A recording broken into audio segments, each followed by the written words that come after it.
Liz Truss, the British Foreign Secretary, was able to become the leader of the Conservative Party after winning the majority of votes of the senior members of the Conservative Party, making her the third female Prime Minister in the history of the United Kingdom, the third woman from the Conservative Party. It's ironic that Truss being compared to another woman in the media, even though she was part of the government of Theresa May, the second female Prime Minister in the history of Great Britain. It was Margaret Thatcher, the Iron Lady, who Ronald Reagan, the US President in the 80s, called the greatest woman in Britain when he spoke about her. The video below discusses Liz Truss's position on Margaret Thatcher's past and how far along she is.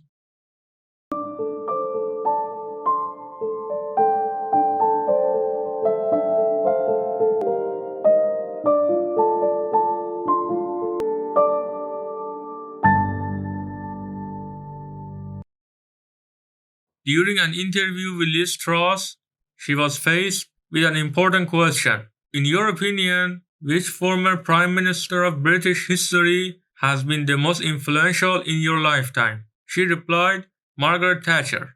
In the final rounds of the Conservative Party elections, Truss and Rishi Sunak faced off. Truss ultimately won the majority of votes to become Prime Minister of the United Kingdom. In her youth, Truss was a member of the Liberal Democratic Party. However, throughout her political life, she revised her political belief and began to embrace conservatism before becoming a member of the Conservative Party in 1996. After the fall of Gordon Brown in 2010, the power was transferred back to the Conservative Party after 13 years, and David Cameron, the youngest Prime Minister in British history at the time, became the new Prime Minister. In Cameron's cabinet, Truss served as a key member of the government. Truss has been a constant presence in the government over the previous 10 years. No matter what changes in the government have taken place between Cameron, Theresa May, and Boris Johnson. In terms of her transformation, Truss was at her intellectual peak when it came to the topic of the European Union. It was in 2016, after the referendum on Britain's exit from the European Union was held. She changed her mind and became a staunch supporter of Brexit. Although she was enthusiastic about supporting the membership of the United Kingdom in the European Union, she nevertheless decided to withdraw her support. Truss did not criticize Johnson, despite many scandals in which the administration was involved during his tenure. She described Johnson as the successful leader of the Conservative Party, who brought Britain on the right track during his tenure as leader. After Dominic Raab resigned as Secretary of State for Foreign Affairs, Truss was appointed as his replacement. After Johnson's resignation, she had the support of Johnson's supporters in the Conservative Party during the election against Rishi Sunak. Despite many changes in Truss's thoughts and speech, the majority of analysts identified one stable issue in Truss: the influence and role model of Margaret Thatcher. Someone close to Truss used the term neoliberal Thatcherist to describe her. Truss, like Thatcher, is a critic of the immigration policy, and during her tenure as Secretary of State for Foreign Affairs, the process of transferring refugees to Rwanda began. Thatcher was pessimistic about the European Economic Community during her prime ministership, and after 2016, Truss inherited this pessimism. The difference is that the European Economic Community was dissolved in 1993 and replaced by the European Union. From the beginning of Truss and Sunak's rivalry, the focus increased on Truss following Thatcher as a role model.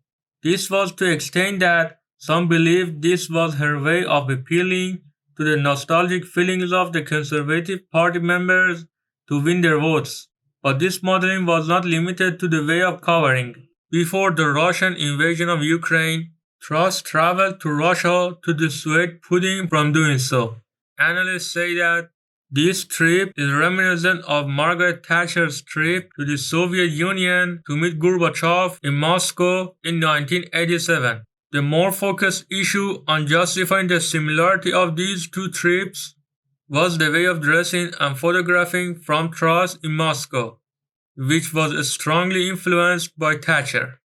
Wearing military uniforms and riding British tanks are also among the behavioral similarities between Thatcher and Truss. In the field of economic programs, Truss is strongly introduced following Thatcher. Thatcher took power at a time when United Kingdom was facing intense pressure from labor unions, and the welfare state policy under Labour Party, led by Harold Wilson and James Callaghan in the 70s, brought the British government to the brink of bankruptcy. The austerity policy implemented by Thatcher initially put severe economic pressure on the lower classes and caused widespread protests, but over time brought economic prosperity to Britain.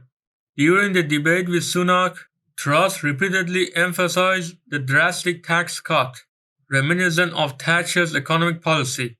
Truss is also skeptical of increased union powers, all reminiscent of Thatcherism in Britain. The coordination of the intellectual lines of Truss and Thatcher in formulating economic policies were so great that Truss in an interview considered the economic development of Thatcher's era in the 80s as great measure and prized them.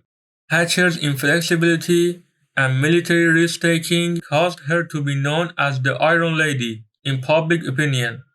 Influenced by this policy, Truss also emphasized the global role of Britain in dealing with threats from China and Russia.